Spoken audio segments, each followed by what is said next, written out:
à décortiquer un sujet qui est souvent, comment dire, qui crée souvent inutilement des discussions et des polémiques dans le corps de Christ. Donc, dimanche, on a parlé un peu de l'ordre dans le culte, et puis on a abouti en fait à la prédication, le fait que la parole de Dieu interdise à la femme de prêcher la parole de Dieu, et après on a abouti sur le voile. Donc le Saint-Esprit nous a vraiment conduit en profondeur pour pouvoir explorer vraiment la richesse et la profondeur de ce texte-là. Donc je prie vraiment que nous puissions suivre attentivement ce partage. On va continuer à rentrer dans les profondeurs de la révélation de ce message-là, et que le Seigneur nous aide vraiment à pouvoir prendre spirituellement les choses. Parce que si on aborde ça de façon charnelle, et c'est ce que l'autre va essayer de nous faire faire, si on aborde ça charnellement, on risque d'être choqué et même énervé. Donc il faut vraiment qu'on puisse aborder les choses spirituellement. Je vais prier. Éternel Dieu de grâce, Père, nous bénissons ton nom encore parce que tu es grand.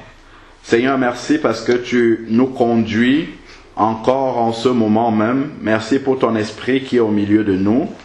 Éternel Père, que seul ton esprit nous conduise dans la méditation de ta parole, que vraiment tu nous ouvres les cœurs et que nous puissions prêcher uniquement ta parole. Seigneur, je te prie d'être toi-même l'enseignant de chacun d'entre nous, et que vraiment, Seigneur, les cœurs puissent être ouverts pour recevoir cette parole, que vraiment ce soit ton esprit même qui révèle cette parole, Seigneur, et que la chair n'ait aucune place. Parce que, Seigneur Dieu, ces sujets que nous partageons sont des sujets qui peuvent révolter la chair. Mais Père, nous te prions parce que toi, tu es le plus sage de tous, Seigneur Père éternel. Il n'y a aucune sagesse au-dessus de la tienne, Seigneur Père. Voilà pourquoi nous remettons toutes choses, pour que vraiment ce soit ton esprit qui nous conduise, Seigneur Dieu, dans les profondeurs de la vérité de ta parole. Que ton nom soit béni, encore exalté, Seigneur Dieu. Prends toute la place au milieu de nous, Seigneur Dieu, et continue, Seigneur Dieu, à nous assister pour que nous grandissions, Seigneur Dieu, dans le mystère même, Seigneur de Christ, dans ta parole, Seigneur Dieu, parce que ta parole est profonde, Seigneur Père. Et il y a beaucoup de zones d'ombre qui sont restées longtemps encore inexplorées, Seigneur, mais nous te bénissons parce que ton Saint-Esprit n'a pas fini encore de nous éclairer, Seigneur Dieu, sur la richesse et la profondeur de cette parole-là, Seigneur Père. Père, si nous voulons, Seigneur, vraiment méditer cette parole, ce n'est pas pour que la connaissance enfle, Seigneur, non, mais c'est parce que nous voulons marcher dans la vérité intégrale de ta parole, Seigneur Dieu, parce que tu as dit, tu es le chemin, la vérité et la vie. Nous voulons vivre dans cette vérité de ta parole, Seigneur, au nom de Jésus-Christ. Amen. Amen. Alors, je vais juste relire je vais juste relire les deux textes en fait sur lesquels nous allons un peu nous appuyer. 1 Corinthiens 14, 1 Corinthiens 14, versets 34 à 38.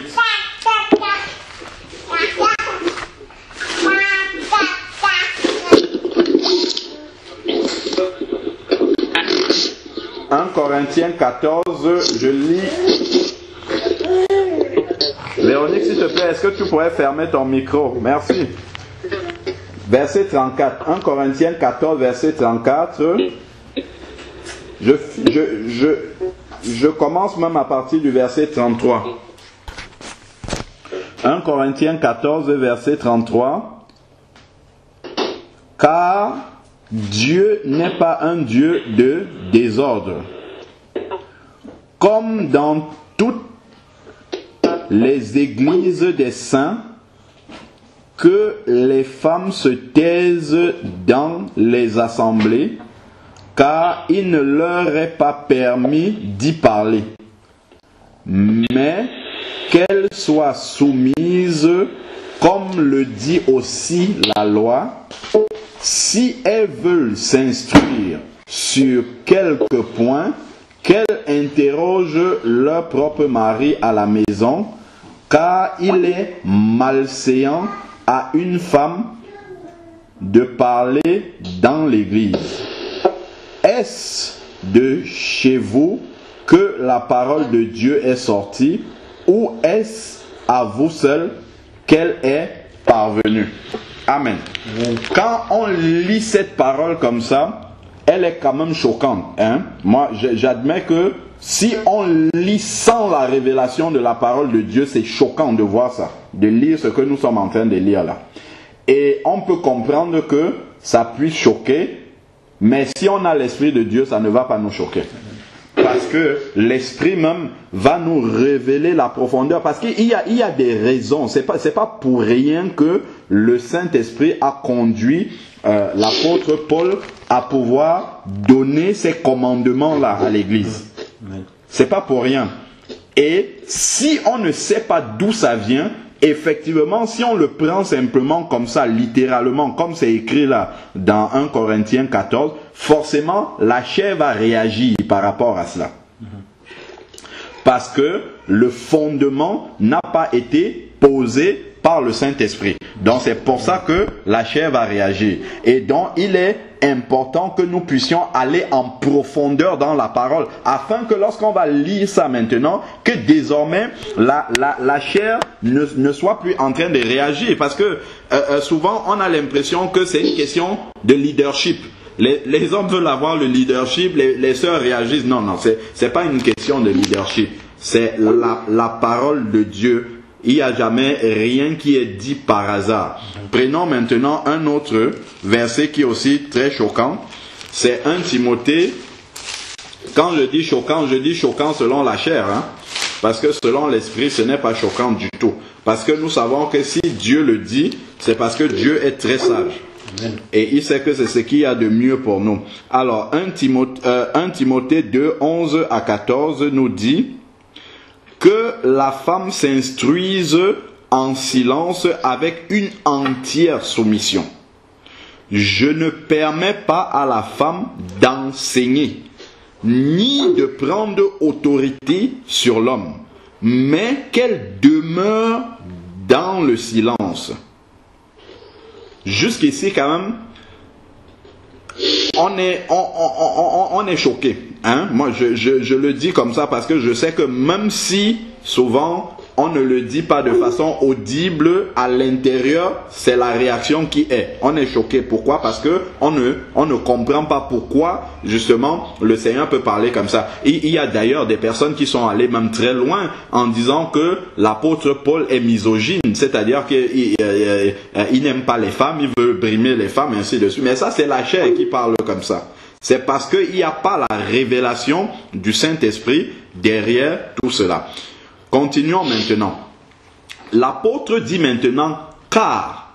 Donc, il n'avance pas une affirmation gratuite comme ça. Il commence à expliquer, et ça, on a expliqué ça de long en large dimanche, mais on va continuer sur cette voie-là. « Car Adam a été formé le premier, Ève ensuite, et ce n'est pas Adam qui a été séduit, c'est la femme qui, séduite, s'est rendue coupable de transgression. » Donc ça, c'est la raison pour laquelle Dieu ne permet pas que la femme puisse enseigner sa parole.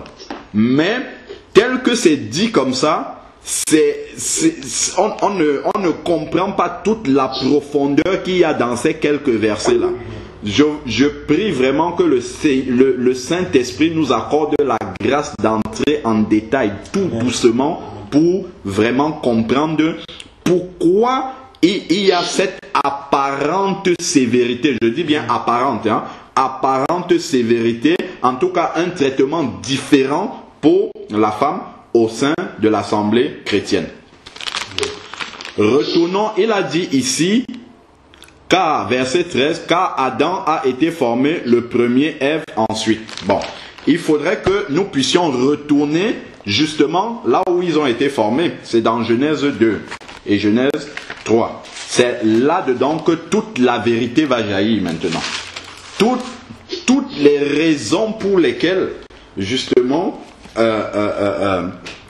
le Seigneur ne permet pas que la femme enseigne, mais qu'elle puisse rester dans le silence et écouter l'instruction en silence, comme disait 1 Corinthiens 14. Bon, je nous épargne, si vous pouvez, vous lirez, vous écouterez l'enseignement qu'on a fait dimanche, qui explique que effectivement l'homme a été créé avant, ainsi de suite. Mais je vais aller un peu plus rapidement cette fois-ci. Si je prends maintenant Genèse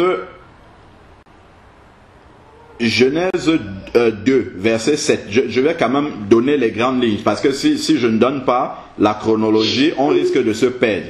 Genèse 2, verset 7. L'Éternel forma l'homme de la poussière du sol. Il insuffla dans ses narines un souffle vital et l'homme devint un être vivant. Amen.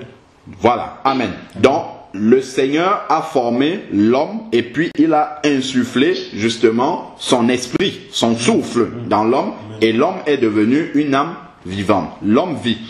Maintenant,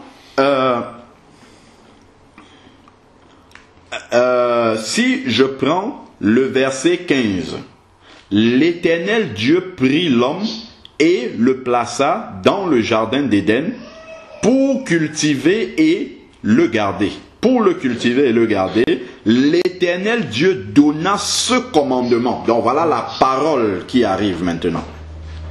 La parole qui arrive du Seigneur. L'Éternel Dieu donna ce commandement à qui? À l'homme. Tu pourras manger de tous les arbres du jardin, mais tu ne mangeras pas l'arbre de la connaissance du bien et du mal, car le jour où tu en mangeras, tu mourras. Donc, ça c'est ce que Dieu a dit à l'homme. L'Éternel Dieu, je suis au verset 18, l'Éternel Dieu dit, il n'est pas bon que l'homme soit seul, je lui ferai une aide qui lui sera son vis-à-vis, une aide semblable dans d'autres versions. L'Éternel Dieu forma du sol. Regardez dans quel ordre. L'Éternel Dieu forma du sol tous les animaux des champs et tous les oiseaux du ciel.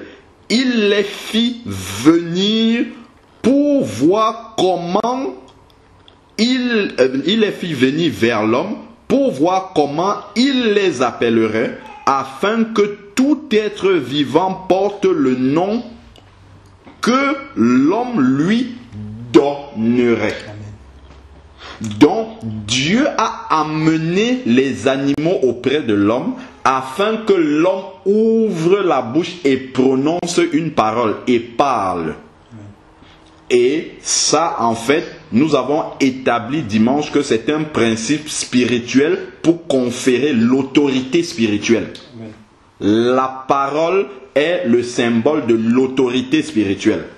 Quand quelqu'un est en train d'enseigner la parole de Dieu, ceux qui l'écoutent, il a l'autorité sur ceux qui l'écoutent. Donc, ici, en fait, ce qui se passe là dans le verset 19 et 20, en fait, le Seigneur est en train de donner l'autorité à l'homme sur les animaux qui vont venir et l'homme va prononcer une parole. En fait. Donc, ça, c'est ce que le Seigneur est en train d'établir ici avec l'homme.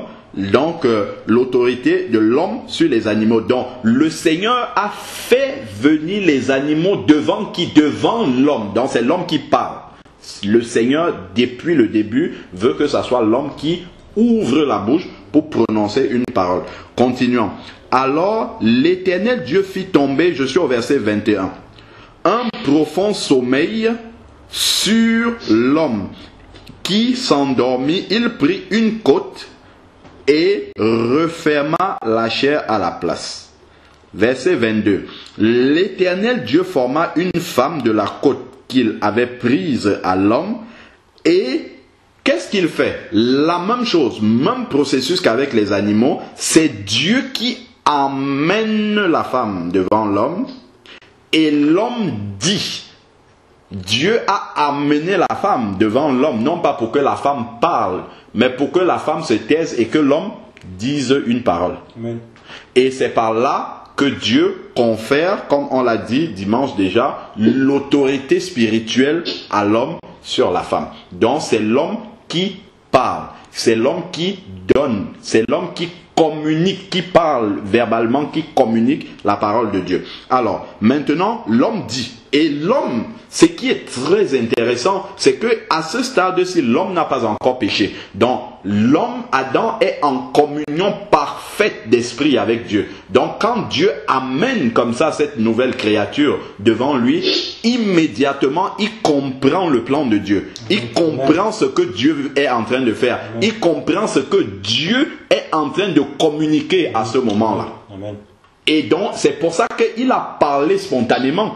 Le Seigneur ne lui a pas dit parle maintenant Adam. Non, il était directement en connexion avec le Seigneur. Il a compris la démarche du Seigneur et il a ouvert la bouche pour donc prendre cette autorité-là, pour donc accepter cette autorité spirituelle que Dieu est en train de lui donner sur la femme. Et nous voyons que cette autorité spirituelle se manifeste par la parole en fait. Donc il a ouvert la bouche et il a parlé. Cette fois-ci, c'est l'os de mes os, la chair de ma chair. C'est elle qu'on appellera femme. Donc Adam a parlé. Donc vous voyez que jusqu'ici, l'homme a déjà parlé 2 fois sur l'initiative de Dieu lui-même. Donc c'est Dieu, l'homme n'a pas parlé de lui-même, hein. C'est Dieu qui a voulu que l'homme parle, en amenant auprès de lui des créatures qu'il avait formées, afin que l'homme prononce une parole sur ces créatures-là. Donc il donnait ainsi, comme on l'a dit, l'autorité spirituelle à l'homme sur ces créatures. Amen. Jusque-là, tout est bon. C'est pourquoi l'homme quittera son père et sa mère s'attachera à sa femme et ils deviendront une seule chair. Passons maintenant au chapitre 3. Et c'est là vraiment que nous allons comprendre petit à petit d'où vient le fait que Dieu dise que la femme ne doit pas enseigner sa parole. Nous allons comprendre ça petit à petit dans ce texte-ci. Parce que c'est là où il y a la clé. Pourquoi le Seigneur ne veut pas cela? Allons-y. Le serpent, donc verset 25 là-bas, l'homme, je finis Genèse 2 verset 25, l'homme et la femme étaient tous les deux nus et n'avaient pas honte. Le serpent était le plus rusé de tous les animaux des champs que l'Éternel Dieu avait fait. Amen. Amen. Il était le plus rusé de tous les animaux que l'Éternel Dieu avait fait. Bon, avant, on va disséquer ce verset-là petit à petit, petit à petit. Regardons déjà. Revenons d'abord derrière. Genèse 2, verset 19. L'Éternel Dieu forma du sol tous les animaux des champs, dont y compris le serpent. Bon, il a été formé ici, et au verset 20, l'homme donna des noms à tout le bétail. Amen. Amen. Amen. Et aux oiseaux, donc l'homme a parlé sur tous les animaux, y compris le serpent. Amen. Donc l'homme avait l'autorité spirituelle sur le serpent.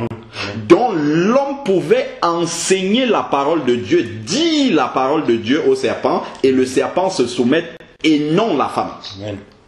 Voilà déjà la base. Parce que Dieu avait amené les animaux devant l'homme et non devant la femme. Voilà déjà une première base ici là que nous sommes en train d'établir. Et ici c'est écrit que le serpent était rusé. Attention, le serpent est rusé. Et donc nous allons voir comment est-ce qu'il a mis en exergue cette ruse-là. Comment est-ce qu'il a déployé cette ruse-là pour arriver à entraîner la femme dans l'erreur. Regardez, il dit à la femme, vous voyez, le serpent est venu parlait à la femme. Il dit à la femme, Dieu a-t-il réellement dit, vous ne mangerez pas de tous les arbres du jardin? Et il y a quelque chose qui m'arrête déjà ici. On a vu que Dieu, dans Genèse 2, Dieu a formé les animaux au verset 16. Genèse 2, 16. Dieu a donné un commandement à l'homme. Mais le serpent ici vient sortir la parole de Dieu. Qui lui a donné cette parole-là? Dieu n'a pas donné cette parole-là au serpent. Mais le serpent connaît la parole de Dieu quand même. Donc, il vient avec cette parole ici qu'il vient prononcer, mais on voit qu'il connaît la parole de Dieu, mais on ne voit pas Dieu lui avoir donné ce commandement. Il a peut-être écouté Dieu donner le commandement à Adam. Ça, c'est juste une supposition, mais nous voyons qu'il connaît la parole de Dieu et Dieu ne lui a jamais donné cette parole-là. Donc, il n'est pas en même de transmettre cette parole, puisque Dieu ne lui a jamais donné cette parole-là. Donc, il n'est pas mandataire de cette parole-là. La femme, déjà, à ce stade-là, devait faire cette analyse-là. Dieu ne lui a jamais donné cette parole-là. Bon. Regardons maintenant, gardons le doigt sur Genèse 3. Nous avons compris une chose là, dans Genèse 3, c'est que le serpent connaît la parole de Dieu. Amen. Amen. Le serpent connaît la parole de Dieu parce qu'il a prononcé, même s'il a déformé. Après on va voir, il a déformé, mais il connaît la parole de Dieu. Amen. Je vais nous amener maintenant dans le Nouveau Testament. Mais on va revenir là, juste pour expliquer ce qui est en train de se passer. Mais on va y aller tout doucement pour qu'on comprenne bien. Luc 6, verset 45.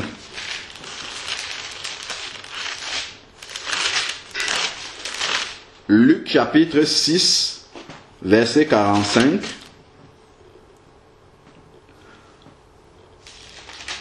C'est Jésus qui parle.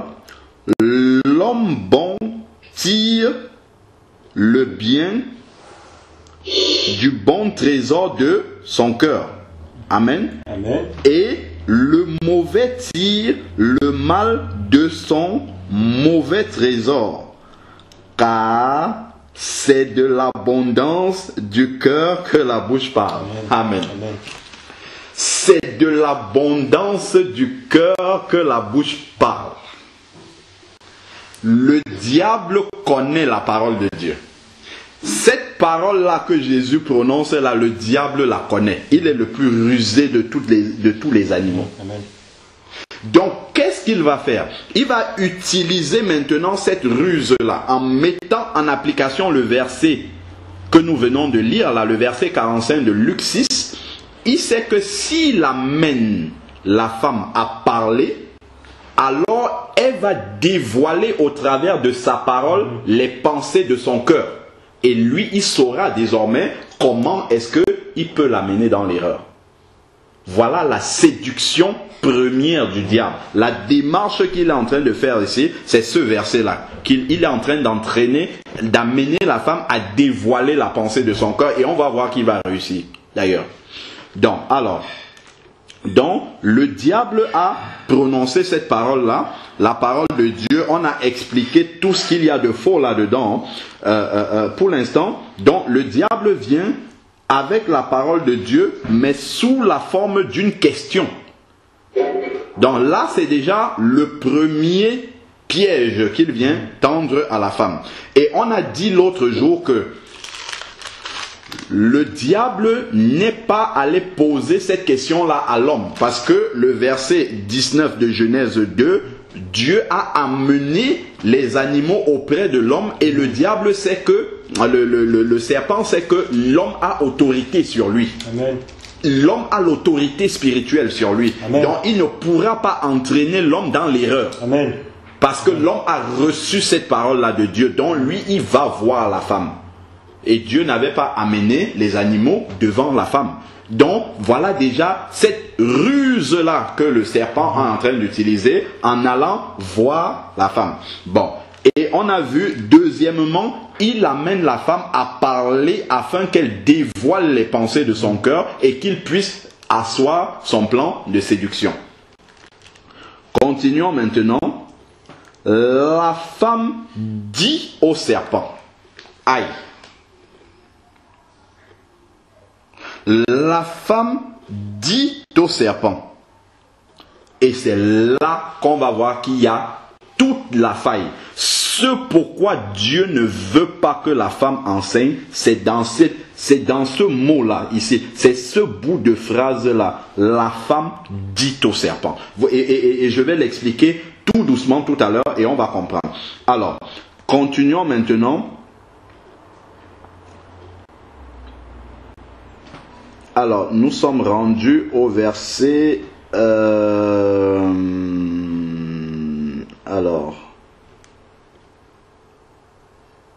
Voilà, verset 2. La femme dit au serpent, nous mangeons du fruit des arbres du jardin. Donc, elle commence à expliquer quoi ici? Elle commence à expliquer la parole de Dieu. Elle commence à donner l'enseignement, en fait, en réalité, qu'elle a reçu. De qui? Dieu n'a jamais parlé à la femme, on a dit la dernière fois. Elle a reçu cela de son mari. Mais elle n'était pas mandatée pour enseigner ce commandement-là. En plus aux animaux, c'est un commandement d'homme qui s'adresse aux hommes. Donc elle n'avait pas déjà ce mandat-là de le faire. Donc elle commence à expliquer la parole de Dieu. Parce que ce qu'elle est en train d'expliquer là, c'est la parole que Dieu a donné ici. C'est le commandement que Dieu a donné dans Genèse 2 au verset 16 et 17 à Adam.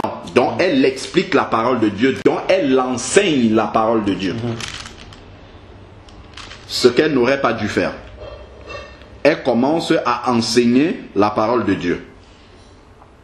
Bon. Qu'est-ce que le serpent, puisqu'il avait vu que Adam était en communion avec le Seigneur, on a dit qu'il a détourné et il est allé parler à la femme. Si le serpent était allé parler à Adam, qu'est-ce qui se serait passé? 1 Corinthiens 15 au verset 45 nous dit que Jésus est le dernier Adam. Amen. Donc, Adam qui n'était pas encore pécheur allait réagir comme Jésus. Amen. Amen. Est-ce que vous comprenez ça? C'est le péché qui fait que justement l'homme ne peut pas réagir comme Jésus aurait réagi. Mais ici, Adam n'est pas encore pécheur. Donc Adam aurait réagi comme Jésus a réagi. Et allons lire ça dans Luc 4 là-bas. Comment est-ce que Jésus a-t-il réagi lorsque le diable est venu le rencontrer? C'est exactement comme ça que Adam aurait réagi si le serpent était allé voir Adam. Et le serpent étant rusé, savait que Adam allait réagir comme ça. Pourquoi? Parce qu'il savait que Adam était en communion parfaite avec Dieu. Parce que Dieu a amené les animaux devant lui et Adam ne sait pas. Il a donné des noms un à un. Il a compris la pensée parfaite de Dieu. Donc, le serpent, dans sa ruse, il a évité d'avoir la confrontation qu'il a eue ici avec Jésus dans le désert. Je lis Luc, chapitre 4, à partir du verset 1. Jésus, rempli d'Esprit Saint, revint du Jourdain et fut conduit par l'Esprit dans le désert, où il fut tenté par le diable pendant 40 jours. Il ne mangea rien durant ces jours-là, et quand ils furent achevés, il eut faim. Alors le diable lui dit, comme à la femme, le diable lui dit, le serpent a parlé à la femme là-bas, le serpent a dit, c'était au verset 2 de Genèse là-bas, verset 1. Verset 1, le diable avait dit, Dieu a-t-il réellement dit? Je reviens ici.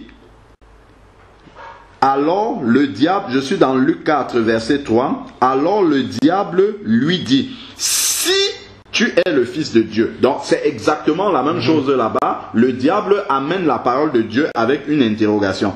Si tu es le Fils de Dieu, on avait dit que dans le chapitre 3, verset 21, Luc 3, 21, tandis que tout le peuple se faisait baptiser, Jésus fut aussi baptisé, et pendant qu'il priait, le ciel s'ouvrit et l'Esprit Saint descendit sur lui sous une forme corporelle comme une colombe. Et il vint une voix du ciel. Tu es mon fils bien-aimé, objet de mon affection. Donc ici, il n'y a pas de si là. La voix est venue du ciel et a dit clairement, ça c'est mon fils. Amen. Ça c'est le fils de Dieu. Amen. Mais quand le diable vient, il met un si devant. Amen. Si tu es le fils de Dieu, dis à cette pierre de devenir du pain. Amen. Comment est-ce que Adam aurait réagi? Jésus qui est le dernier Adam. Adam ici qui n'avait pas encore péché, même réaction que Jésus, il aurait répondu au serpent et Jésus lui répondit, il est écrit. Voilà comment est-ce que Adam aurait réagi. Il est écrit et il aurait rappelé intégralement la parole de Dieu telle qu'elle est. L'homme ne vivra pas de pain seulement. Le diable l'emmena plus haut, lui montra en un instant tous les royaumes du monde et lui dit, je te donnerai tout ce pouvoir et la gloire de ces royaumes, car elle m'a été remise et je la donne à qui je veux. Si donc tu te prosternes, il est vraiment devant moi, elle sera tout à toi. Jésus répondit, donc c'est la parole. Il répond par la parole et Adam avait reçu la parole de Dieu et il devait répondre par la parole. Mais il devait répondre par la parole parce que Dieu lui avait donné l'autorité sur le serpent. Amen. Amen. Genèse 2 du verset 19 au verset 20. Parce que Dieu lui avait donné cette autorité sur le serpent, chose qu'il n'avait pas faite à la femme. Amen. Donc, il pouvait répondre par la parole. De la même façon, Jésus répond ici par la parole parce qu'il sait qu'il a l'autorité sur le diable. Amen. C'est exactement ça. Jésus, dernier Adam, dans Genèse, le premier Adam. Donc, on voit exactement comment la chose se serait passée. Donc Jésus répondit, on est au verset 8, il est écrit, tu adoreras le Seigneur ton Dieu et à lui seul tu rendras un culte. Le diable le conduisit à Jérusalem, le plaça sur le haut du temple et lui dit. Donc le diable vient toujours attaquer par la parole. Et Jésus répond aussi par la parole. Si tu es fils de Dieu, jette-toi d'ici en bas, car il est écrit. Il donnera pour toi, c'est un combat spirituel ici, en fait, qui est en train de se passer. Et le combat spirituel, on voit, ça se passe par la parole.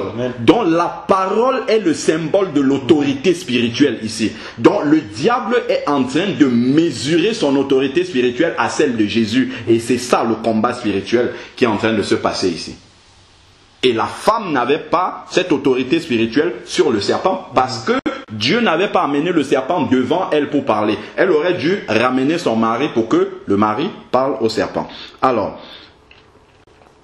il donnera pour, je suis au verset 10 là de Luc 4, il donnera pour toi des ordres à ses anges afin qu'ils te gardent. Et ils te porteront sur leurs mains de peur que ton pied ne heurte une pierre. Jésus lui répondit, donc c'est encore ça la parole toujours, il est dit, tu ne tenteras pas le Seigneur ton Dieu. Après avoir achevé de le tenter, le diable s'éloigna jusqu'à une autre occasion. Donc on voit ici que Jésus a remporté le combat spirituel par la parole. Amen. Donc l'autorité spirituelle, c'est pas la parole. Amen. Quand on prend la parole, en fait, on est en train de prendre l'autorité spirituelle. Amen. Et c'est ça tout le problème de Genèse 3 ici là. C'est là tout le problème est dans la parole, la phrase, la parole qui est sortie de la bouche de la femme alors qu'elle n'était pas spirituellement habilité à le faire. Ici, là. C'est là qu'il y a l'erreur, en fait. C'est là que le problème se passe. Alors, donc, nous sommes dans Genèse 3 maintenant.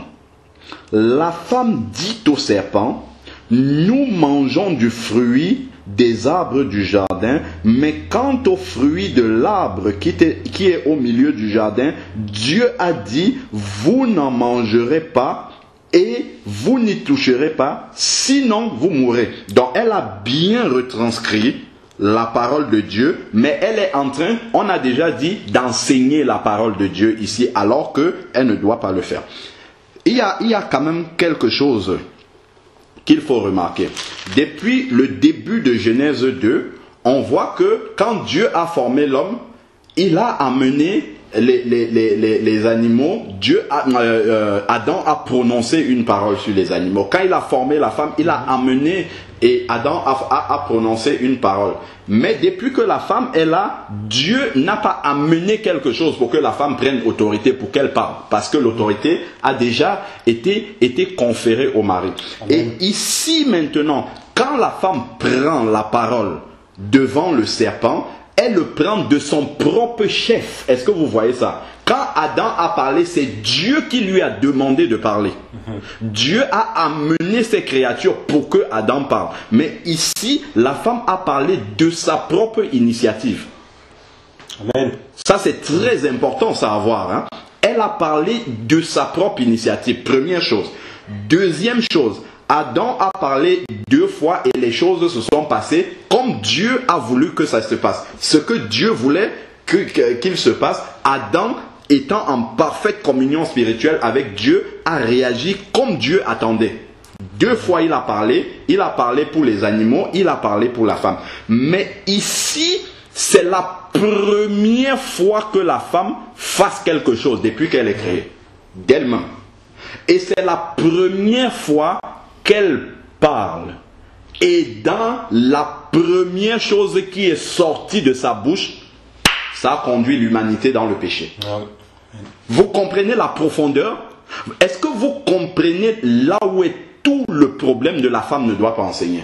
La toute première fois que la femme a ouvert la bouche pour parler, là-dedans, ça nous a entraînés dans le péché. Ça a entraîné l'humanité dans le péché. Et nous ne sommes pas plus sages que Dieu. Hein? Dieu est largement plus sage que nous. Je ne suis pas en train de condamner les sœurs. Je suis en train d'expliquer la parole de Dieu. Donc, il faut bien comprendre que ça a une importance capitale. C'est la première fois que la femme ouvre la bouche pour parler. Et ça a entraîné la mort. Puisque après, il avait dit, le jour où vous en mangerez, vous mourrez. Et aussi la rupture de la communion avec le Seigneur. À cause du fait qu'elle ait pris la parole. Qu'elle ait parlé de sa propre initiative. Ça vient de là. Alors, maintenant,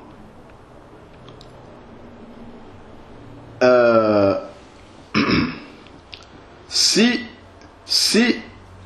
nous avons bien compris que l'autorité spirituelle s'exerce par la parole. Et ça nous rappelle que si l'autorité spirituelle s'exerce effectivement par la parole, comme on vient de l'établir, quand nous sommes dans 1 Corinthiens 11, 1 Corinthiens 11 verset 4,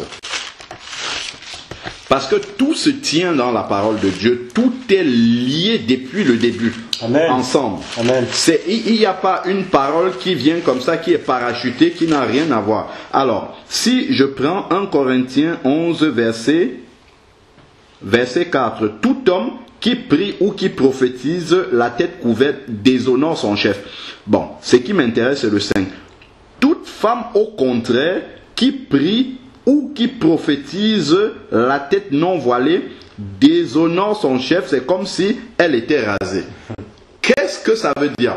Ici, la femme qui prie ou qui prophétise ouvre la bouche pour parler. Et lorsque la parole sort, on a dit la parole est le symbole de l'autorité spirituelle. Donc si la femme ouvre la bouche pour parler, que ce soit pour prophétiser ou pour prier, il faudrait que sur sa tête, il y ait ce voile-là qui montre qu'elle n'est pas en train de prendre autorité sur l'homme, mais en fait, elle parle sous l'autorité de l'homme. Amen. Ça, c'est très, très important. Et ça devrait suffire pour comprendre l'obligation, j'ai même envie de dire, l'ordre qu'il faudrait que le voile soit là, sur la tête. Amen. Ça montre véritablement qu'elle parle non pas en prenant l'autorité sur l'homme, mais elle parle sous son autorité. Amen. Et là, l'ordre du... Et pourquoi ici, c'est une question d'autorité? Parce qu'elle ouvre la bouche pour parler, pour prier, pour prophétiser. Il faut ouvrir la bouche. Et là, quand la parole sort, ça veut dire qu'une autorité spirituelle est exercée. Et si ça ne se fait pas comme le Seigneur a demandé que ça se fasse, et là, on est forcément dans l'erreur. Si je prends maintenant Genèse 3, toujours verset 17. Avant même de passer à Genèse 3, verset 17, on a lu tout à l'heure Luc 6, verset 45, où il est dit en fait que c'est de l'abondance du cœur que la bouche parle. Et on a établi que le malin, connaissant la parole de Dieu, a fait parler la femme pour qu'elle expose ce qu'elle a dans le cœur. Pour que ce qu'elle a dans le cœur soit dévoilé. Et si je prends le verset 6, c'est écrit là. La femme vit que l'arbre était bon à manger, agréable à la vue et propre à donner le discernement. Pourtant, Dieu n'avait pas dit tout ça. Hein. Elle prit de son fruit et en mangea. Donc on voit ici que le diable a réussi justement à ce que Luc 6 verset 45 s'applique. Comme la femme a parlé, la pensée de son cœur a été dévoilée. Amen. Et une fois que la pensée de son cœur a été dévoilée, la séduction était là. Déjà. La séduction était déjà là. Donc. Et si je prends le verset 17, Genèse 3, verset 17, quand Dieu commence à donner les sentences, on a expliqué ça la dernière fois, mais je vais m'arrêter là. Il dit à l'homme, parce que tu as écouté la voix de ta femme. Donc, parce que la femme t'a enseigné, t'a parlé. Pourquoi? Parce que, en fait, ici, revenons au verset 7, 8. Non, verset 6. C'est là que c'est dit. La femme vit que l'arbre était bon à manger, agréable à la vue et propre à donner le discernement. Elle prit son fruit et en mangea. Elle en donna aussi à son mari qui était avec elle et il en mangea. On comprend bien qu'elle ne peut pas venir lui tendre le fruit comme ça sans rien dire, il prend, il mange. Donc elle a dû lui dire quelque chose et c'est le verset 17 qui nous confirme ça. Dieu, il dit, c'est Dieu qui parle ici. Il dit à l'homme, Genèse 3, 17, il dit à l'homme parce que tu as écouté. Donc la femme lui a donné un autre commandement que celui que Dieu a donné. Le commandement qui venait du diable, et le diable n'a fait que se servir de ce qu'il y avait déjà, la convoitise qui était déjà dans le cœur de Ève. Il n'a fait que se saisir de cela pour justement communiquer sa mauvaise semence, sa mauvaise explication, sa mauvaise interprétation du commandement de Dieu. Bien sûr, il a fait expressément. Et donc, comme Adam a reçu l'enseignement de sa femme, a reçu un autre commandement, c'est ce qui est dit là. Il dit à l'homme, parce que tu as écouté. Donc, elle a enseigné Adam. Elle lui a donné un autre commandement, qui n'est pas celui que Dieu avait donné, la voix de ta femme, et que tu as mangé. Donc, c'est écouter d'abord. Donc, la femme a parlé et il a écouté cela. Donc la femme a pris l'autorité sur lui. On a dit que l'autorité spirituelle, c'est par la parole. Donc il a écouté. Elle a pris l'autorité sur lui. Pourquoi? Parce qu'elle lui a parlé du commandement de Dieu et elle lui a donné une autre explication du commandement de Dieu. Parce que tu as écouté le verbe, il est là ici. Le écouter là, en fait, puisqu'elle parlait de la parole de Dieu, en fait, elle a enseigné son mari. Elle lui a donné un autre commandement. Et c'est pour ça que Dieu vient frapper ici là. Pour Adam, pour ce qui concerne Adam, sa faute, c'est non seulement d'avoir mangé, mais d'avoir écouté, d'avoir reçu cet enseignement-là. De s'être laissé enseigner par sa femme alors qu'il avait reçu le bon enseignement de Dieu. Amen. Voilà pourquoi Dieu dit la femme ne doit pas enseigner sa parole. Voilà les fondements qui sont là dans le livre de la Genèse. Alors, parce que tu as écouté la voix de ta femme et tu as mangé, donc ensuite il est passé à l'acte dont je t'avais défendu de manger. Donc le Seigneur remet les deux enseignements ensemble. Tu as écouté un enseignement qui t'a conduit à produire le péché, alors que moi je t'avais donné un autre enseignement. Je t'avais dit, c'est ce qui est là, hein. Je t'avais défendu. Comment est-ce que Dieu avait défendu? En parlant. Donc il lui avait donné un enseignement et lui il a écouté un autre enseignement. Donc tout se passe dans la parole ici là. Il a laissé la femme lui donner un nouvel enseignement. Et il a obéi à cet enseignement. Et ensuite, il y a toute la sentence qui vient après. Donc, on comprend donc où est tout le problème ici et la conséquence qui va suivre. Et c'est justement sur cette conséquence-là que nous devons véritablement nous appuyer. Maintenant, je vais dire quelque chose qui va choquer. Donc, à cause du fait que la femme, pour la première fois qu'elle a ouvert la bouche pour parler dans la parole de Dieu, il y a une mauvaise... Elle a commencé à enseigner le serpent là. La première fois qu'elle a ouvert la bouche pour parler, ça a entraîné l'humanité dans le péché. Ça a conduit Jésus à la croix. À cause du fait que la femme a enseigné ici, non seulement le serpent, mais son mari, ça a conduit Jésus à la croix. En fait, c'est ça qu'il faut retenir. C'est à cause de cela que Jésus est parti à la croix. Parce que n'eût été le premier péché là, Jésus n'aurait pas eu besoin de venir. C'est cela qui a conduit Jésus à la croix. C'est à ce point-là que c'est grave. À cause du fait que la femme a ouvert la bouche pour parler, alors qu'elle ne devait pas le faire. Dieu ne lui avait pas donné cette autorité-là. Comme elle a ouvert la bouche pour parler, alors, voilà, maintenant, le Seigneur qui est monté à la croix. Mourir à cause de ce péché-là. On va dire non, mais c'est Judas qui a vendu le Seigneur, qui a... voilà, on peut prendre, prenons la parole, hein. Matthieu 26, verset 24. C'est vrai, la parole nous atteste que oui, Judas avait vendu le Seigneur aux 30 pièces. Alors, Matthieu 26, verset 24. Le Fils de l'homme s'en va selon ce qui est écrit de lui. Mais malheur à cet homme-là par qui le Fils de l'homme est livré. Mieux vaudrait pour cet homme de n'être pas né. Judas qui le livrait prit la parole et dit: est-ce moi, Rabbi? Jésus lui répondit: tu l'as dit. Donc c'est clairement écrit, c'est Judas qui a effectivement envoyé Jésus à la croix en le trahissant. Mais d'où venait la corruption du cœur de Judas? Ça vient du péché du jardin d'Éden.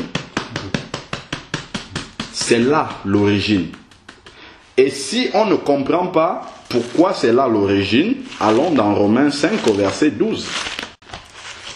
Et on va voir. Donc c'est la prise de parole inopportune, l'enseignement inopportun de la femme qui envoie Jésus à la croix. Ça c'est le parallèle qu'on doit comprendre. C'est pour ça que Paul insiste là-dessus. C'est pour ça que quand il dit la femme doit se taire, la femme doit écouter l'instruction en silence, la femme ne doit pas enseigner, tout ça c'est toujours lié à la parole. On ne comprend pas pourquoi il insiste tant dessus. C'est parce que c'est une question de parole ici là. c'est parce que la parole est sortie de la bouche de la femme que ça a entraîné tous les problèmes qu'il y a eu. Verset 12, Romains 5, verset 12, c'est pourquoi de même que par un seul homme, le péché est entré dans le monde, et par le péché, la mort, et qu'ainsi la mort a passé sur tous les hommes, parce qu'ils ont tous péché. Donc, le péché initial là-bas d'Adam et Ève s'est transmis à tous les hommes jusqu'à ce que Judas en soit infecté et puisse justement envoyer le Seigneur à la croix.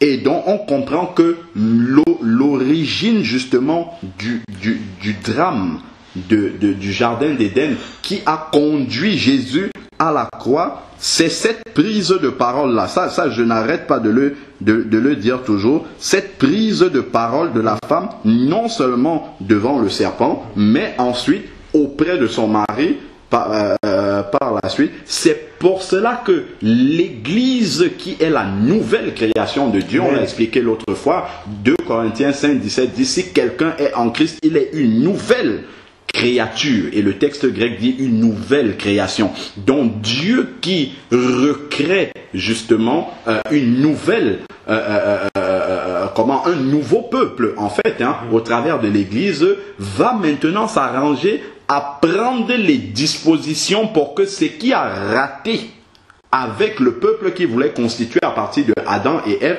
ne se reproduise pas dans l'Église. Et comme Dieu était dans le jardin d'Éden, et c'est ce qui s'est passé, c'est la prise de parole de la femme qui a conduit dans le drame. Et elle ne prenait pas la parole pour dire n'importe quoi, elle a pris la parole pour enseigner, parce qu'elle a pris la parole pour commenter, pour dire le commandement de Dieu.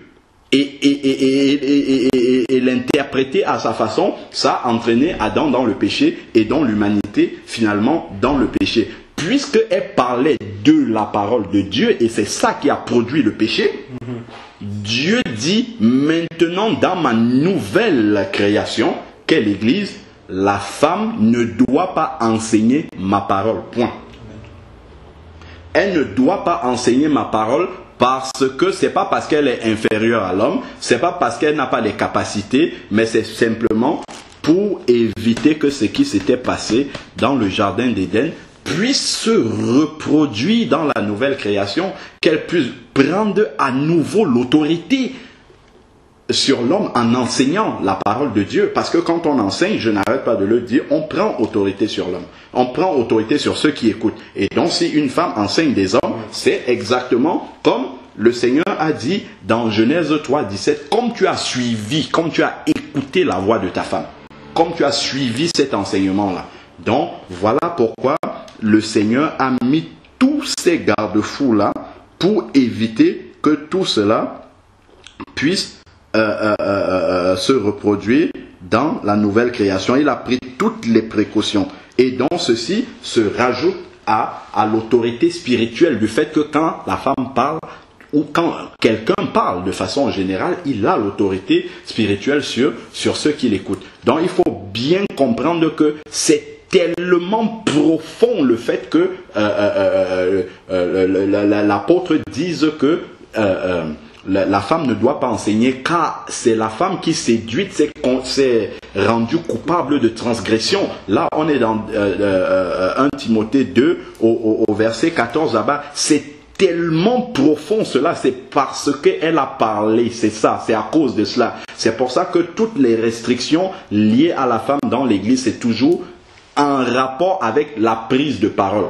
C'est pour cela, ça vient de Genèse 3 là. Et c'est là où est toute la clé. Et il faudrait vraiment que nous prions pour que le Seigneur nous aide à comprendre les choses spirituellement. Le Seigneur nous dit, c'est dans Ésaïe 55 au verset 8, où il nous dit que ses voies sont infiniment au-delà des nôtres. Donc nous ne pouvons pas être plus sages que Dieu. Il ne faudrait pas qu'on dise que non, voilà, maintenant ce n'est plus comme ça, la femme peut faire ci, elle peut faire ça. Même si la femme peut prêcher, le Seigneur dit non. Quand je dis peut prêcher, c'est au sens d'avoir les facultés. Si on peut même dire ça comme ça, d'avoir la capacité de le faire. Même si elle a la capacité, Dieu dit non. Verset 8. Car mes pensées ne sont pas vos pensées. Ésaïe 55, verset 8. Car mes pensées ne sont pas vos pensées et vos voix ne sont pas mes voix. Vos voix ne sont pas mes voix. Autant les cieux sont élevés au-dessus de la terre, autant mes voix sont élevées au-dessus de vos voix. Et mes pensées au-dessus de vos pensées. Donc voilà, la sagesse de Dieu est infiniment au-delà de la nôtre. Et on a dit dimanche encore dans 1 Jean 5 au verset 19 que le monde est dominé par le malin. Donc le malin va toujours essayer de séduire l'Église, d'infecter l'Église par les idées du monde, à savoir les femmes, n'acceptez pas cet enseignement-là, les hommes veulent vous dominer. Mais c'est pas une question de domination, c'est une question de responsabilité. Dieu a donné la responsabilité à l'homme de parler pour lui, de parler de sa parole, et la femme a d'autres responsabilités que le Seigneur lui a confiées. Donc c'est une question de responsabilité devant le Seigneur. Si chacun est à sa place, le corps bien ordonné sera en marche. Mais si on inverse les rôles, ou bien si on commence à discuter sur la parole de Dieu, si on commence à discuter sur la parole de Dieu, sachant que c'est déjà la séduction en fait du malin qui nous pousse à discuter sur ces principes spirituels-là que la parole de Dieu établit. Ça, c'est quelque chose de fondamental en fait. Donc, et c'est très facile. Pourquoi c'est facile? Parce que nous sommes immergés dans un monde qui est dominé par le malin. Et le malin veut, c'est le malin qui a séduit la femme ici, hein. Et le malin veut que nous ayons les yeux fermés là-dessus. Bien-aimés, regardez un peu. Quand nous sommes dans les transports, ou quand nous sommes à l'extérieur, regardez comment le corps de la femme est utilisé pour séduire. On va toujours faire une publicité, c'est de parfum, une femme dénudée. C'est toujours la femme qui est dénudée. Qu'est-ce qui se passe? C'est l'esprit du monde qui est en fait l'esprit du malin. Depuis le jardin d'Éden, il utilise la femme pour séduire. Donc voilà pourquoi il va toujours utiliser le corps de la femme et ainsi de suite, toujours la femme pour amener l'humanité dans la séduction, pour amener l'humanité à la perdition, comme il a fait dans le jardin d'Éden. Toujours il va passer par la femme. Donc voilà pourquoi les sœurs qui sont en Christ maintenant ont l'esprit de Dieu et donc ne doivent plus se laisser séduire par ce discours-là. Elles ne doivent pas se laisser séduire par ce discours-là. Au contraire. Et je bénis Dieu parce que ce que nous venons d'expliquer là, sur Genèse 3, je me souviens qu'un mercredi, Elvie a posé la question là-dessus. Elle a dit, mais quand je lis Genèse 3, j'ai l'impression, je crois comprendre que ça nous dit que la femme ne doit pas enseigner. Mais ce jour-là, on a tourné autour du texte, mais bon, le Saint-Esprit nous a conduits, mais on n'est pas arrivé dans la profondeur même qu'il fallait. Ce jour-là n'était peut-être pas le jour que le Seigneur avait choisi pour nous amener vraiment à la racine même, pour qu'on comprenne véritablement pourquoi Dieu, dans son commandement, a l'air aussi dur de dire que la femme ne doit pas même prendre la parole, elle doit demeurer dans le silence, ainsi de suite. Je dis bien avoir l'air, mais quand on regarde vraiment la racine de l'origine, hein, d'où ça vient, on comprend pourquoi justement Dieu met ces garde-fous là pour éviter que la nouvelle création n'ait aussi à être infectée comme l'ancienne création l'a été, puisque le diable n'a pas encore été lié, le diable n'est pas encore dans le lac de feu, il est encore vivant, donc il est encore agissant même, j'ai envie de dire, donc il peut encore revenir avec justement, là d'ailleurs, il revient, il y a des sœurs qui ne mettent pas le voile, déjà ça c'est un exemple par exemple, c'est un exemple où le diable vient avec la parole de Dieu, 1 Corinthiens 15, 1 Corinthiens 11 au verset 15 où il dit non, vos cheveux c'est le voile. Vous n'avez pas besoin de mettre le voile. Il sait qu'il y a un problème par rapport à ça. Il sait que à partir du moment où elle ne met pas le voile, ça veut dire quand elle parle, quand elle prie, en fait, elle prend autorité sur ceux qui sont là. Il le sait ça. Et ça reproduit ce qui est dans le jardin d'Éden. Il sait ça. C'est pour ça qu'il voit les yeux de beaucoup. Je pense qu'il y en a plus qui ne mettent pas le voile que celles qui mettent. Il y en a plus. Comment il fait ça? Il séduit, c'est que là, la même chose qu'on vient de lire dans Genèse 3, une fois que les sœurs n'ont pas mis le voile, quand elles parlent, elles sont directement en autorité sur ceux qui sont en train d'écouter, y compris les frères qui sont là.